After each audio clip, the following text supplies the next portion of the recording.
nós voltamos com o tema quente desta noite, discutindo a repercussão das eleições para a presidência da Câmara e do Senado, aqui com a presença do professor Rui Tavares Maluf, que é cientista político e professor da Fundação Escola de Sociologia e Política de São Paulo, e do professor Roberto Romano, especialista em ética e professor de filosofia da Unicamp.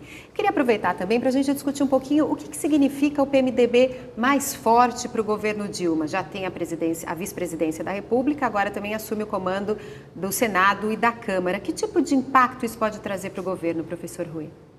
Olha, em primeiro lugar, a gente deve pensar qual é a unidade do PMDB e em torno de que ocorre essa unidade quando ocorre, né?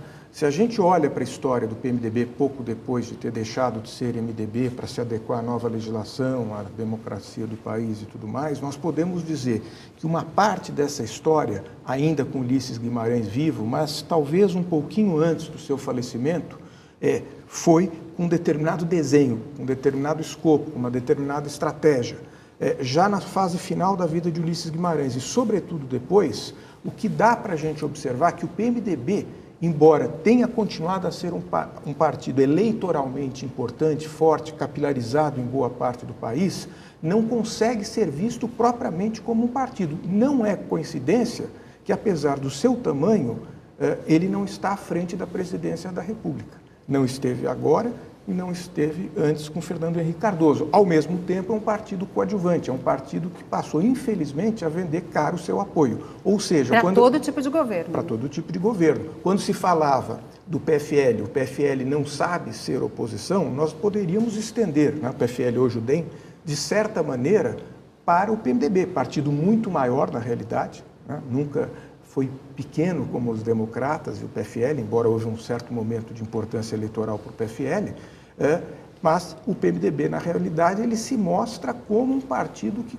ajuda o governo. Para que ele possa ser rigorosamente um empecilho para o governo, a gente precisaria esperar que esse PMDB tivesse uma visão de país muito clara. Isso é muito difícil da gente identificar. Portanto, o que ele pode ser um problema é para determinados varejos, para determinados pontos de pressão na máquina governamental. Mas isso pode trazer problemas sérios, né? A gente viu, por exemplo, os dois, desculpa cortar o senhor, mas tanto o Renan quanto o Henrique Eduardo Alves assumiram dizendo que, pregando posições de independência em relação ao executivo, o Henrique Alves dizendo que vai colocar em votação os vetos presidenciais que estão pendentes, aí mais de 3 mil, isso pode trazer uma série de consequências para o governo. Não há dúvida, mas aquilo que eu havia dito no início do programa, eu mantenho. Eu acredito que na medida em que teremos, então, nos próximos 2 anos, o PMDB no comando das duas casas, a tendência é que seja uma agenda política muito tensa envolvendo a essas figuras. Portanto, em certa medida, a gente também não sabe dizer até que ponto, numa negociação com o governo, com a presidente Dilma, com seus interlocutores, essas figuras não poderão estar razoavelmente fragilizadas, né? Nós não sabemos como a opinião pública vai evoluir nos próximos meses, como conversávamos aqui momentos atrás. Estamos vendo que uma parte da sociedade está se mobilizando, se revelando indignada, não apenas naqueles manifestantes que foram vaiar o presidente Renan Calheiros na primeira aparição pública depois de eleito, né? Mas estamos vendo aí pela internet a mobilização que está ocorrendo, e isso pode crescer e talvez cresça. Vai dar trabalho para o presidente, o vice-presidente Michel Temer, aí vai ter que controlar os dois em rédea curta, ou o senhor acha também que não vai ser necessário? Olha, o que eu acho é o seguinte, quando houve o golpe de 64, os partidos foram destituídos, foram fechados, ficou uma oligarquia, né, que se transformou na arena, né? Essa arena persistiu durante todo o regime militar, era o maior partido do Ocidente, segundo o Franciliano Pereira, né? E ela definiu o seu padrão de dominação regional, né? Quando balança a ditadura e ela começa a cair e o PMDB começa a adquirir importância, aquela eleição de 72, né? Ele passa a concorrer com essa oligarquia e ele se instala como uma oligarquia substituta, né? Com o governo Sarney, né, ele se instala como a nova federação oligárquica brasileira, coisa que ele mantém até agora, né?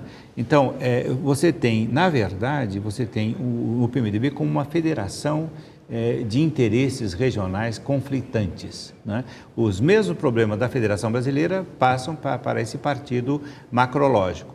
E toda vez que um representante regional do PMDB senta naquela cadeira, né, de presidente do Senado, você tem a comoção dos outros, o fogo amigo, né?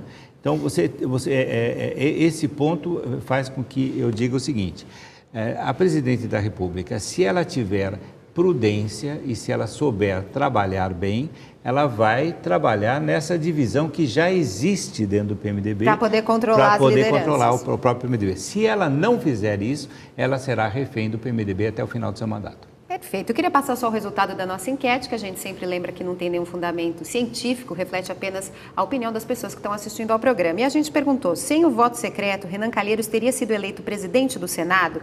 17,14% dos que responderam a enquete disseram que sim, que sem o voto secreto ele teria sido eleito da mesma forma. E 82,86% disseram que não, ele não teria sido eleito se o voto fosse aberto. Quer dizer, as pessoas são contra o voto secreto, né, professores? Mas eu queria agradecer muito a presença dos dois aqui essa noite e dizer que o programa de hoje, infelizmente, está chegando ao fim.